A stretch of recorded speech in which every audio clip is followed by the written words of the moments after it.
Allez, alors je vous propose la correction de cet exercice-là. Alors d'abord on va le regarder, puis ensuite la correction suivra.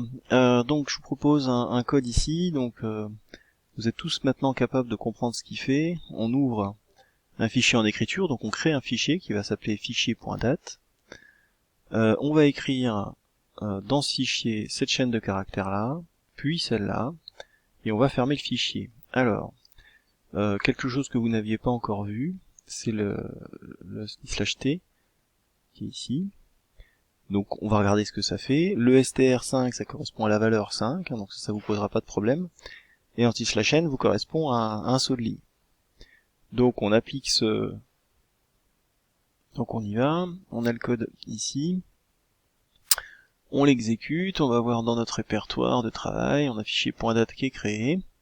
On regarde et voilà ce qu'il a créé. Donc en fait, anti/t, vous pouvez tout de suite voir qu'en réalité c'est un espace, hein, tout simplement 5, on fait un espace, 8,3, on fait un espace, etc. Le /n qui fait qu'on a un retour à la ligne. Et donc voilà ce que fait /t. Alors on regarde la question suivante, qui est avec les méthodes airstrip et split, récupérer l'ensemble des valeurs contenues dans le fichier sous forme de liste. Alors faites-le, on va regarder tout de suite la correction. Donc le voilà, donc j'ouvre fichier.date donc en lecture, je crée une liste vide et je vais dérouler ligne après ligne ce que j'ai dans fic. Dans liste, je vais mettre ligne de rstrip.split de t. Alors ça fait quoi? Ben en fait, donc à ma ligne, j'applique d'abord la méthode rstrip qui en fait enlève le saut de ligne à la fin.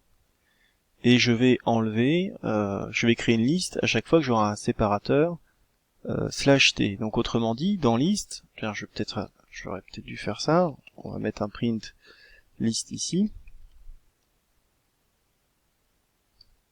Voilà, donc du coup, hein, notre 5, espace 8,3, espace 0,001, ça va être une liste avec 5, l'espace il est remplacé donc avec la méthode split par une virgule, hein. Enfin, on crée une liste à chaque fois qu'on tombe sur un espace, et donc le restrip hein, sert vraiment à enlever le saut de ligne à la fin, qui fait que j'ai pas le saut de ligne qui apparaît, hein, je m'arrête vraiment à la dernière valeur qui a une importance pour l'exercice, quoi, c'est une valeur chiffrée.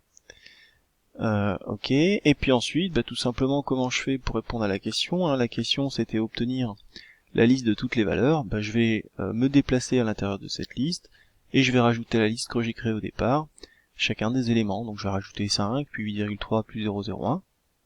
Ok, on aura déroulé la première ligne, on va retourner là, on va prendre une nouvelle ligne, on va obtenir la deuxième, on va rajouter 8, 32, 7 et 100, et on aura finalement L. Voilà, donc qui ressemble à ce truc-là. Voilà.